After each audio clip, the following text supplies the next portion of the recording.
Cinnamon Shops is a short story penned by the Polish Jewish writer and artist Bruno Schulz. Originally published in Polish in 1934 as part of Schulz's collection of short fiction, it was later translated into English by Selina Winiewska and included in the anthology, The Street of the Crocodiles. The narrative revolves around an unnamed boy narrator who embarks on a mesmerizing journey while grappling with the challenges of life alongside his mentally ill father. The story unfolds on an exceedingly cold winter day, with brief daylight hours that induce drowsiness throughout the town.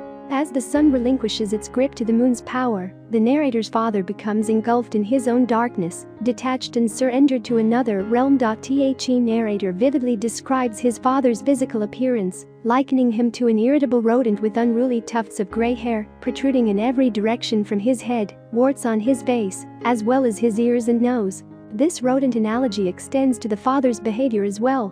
He remains eerily silent and seems to be in constant connection with the home's dark corners, its mouse holes, vents, chimney nooks, and hidden spaces beneath the floorboards. With his darting eyes, he meticulously observes every aspect of the house, absorbing even the tiniest details. Within this realm of silence, the father retreats, communing with the unseen, finding solace only in the presence of the family cat, a paradox considering his mouse-like demeanor. Although physically present, the father's self-imposed isolation renders him nearly impenetrable. When he withdraws further into himself, the family assumes he perceives the absurdity of everyday trivialities playing out on a microscopic scale. At times, overwhelmed by this perspective, the father snaps his fingers or breaks into laughter as a means to distract himself from the intensity of his observations. At times, during their meals, the father interrupts his eating, abruptly rises from the table, and approaches the door to peer through the keyhole. Chuckling to himself, he eventually returns to his seat and resumes his meal. Such peculiar and disconcerting moments characterize the boy and his mother's lives. In an attempt to divert the father's attention, they take him on nightly walks, although he partakes without genuine enthusiasm or interest.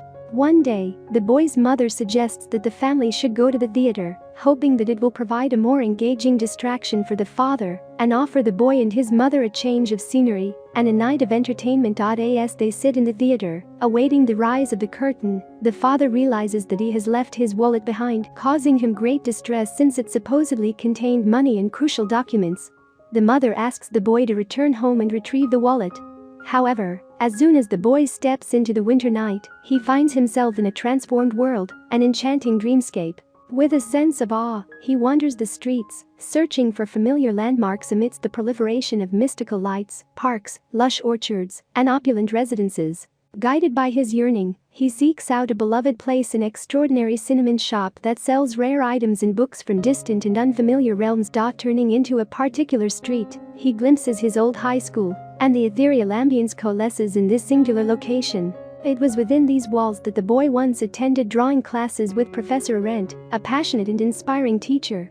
Eager to find a classroom, the boy searches in vain, for he is led instead to a private wing, the living quarters of the headmaster. Feeling a sense of unease intruding upon such privacy, the boy hastily departs the school building and hails a horse-drawn carriage for a ride around the city. Shortly after the carriage ride begins, the driver notices some acquaintances on the street and decides to join them, leaving the boy alone with the horse and carriage.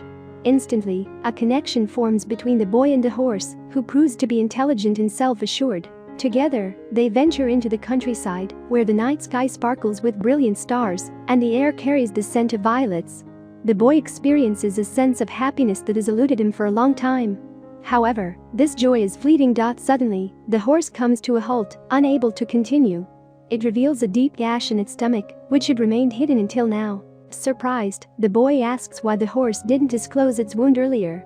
In response, the horse explains that it endured the pain for the sake of the boy, desiring to resemble a wooden toy, devoted to his enjoyment. With a heavy heart, the boy returns to the town, where the streets are filled with people reveling in the brilliance of the night sky.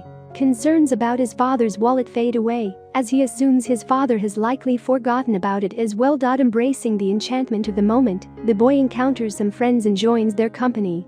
Together, they immerse themselves in the magic of the evening, cherishing the shared experience. Contemplating the captivating allure of the night, the boy wonders if it truly holds mystical powers or if it merely heralds the return of dawn, signaling the beginning of a new day.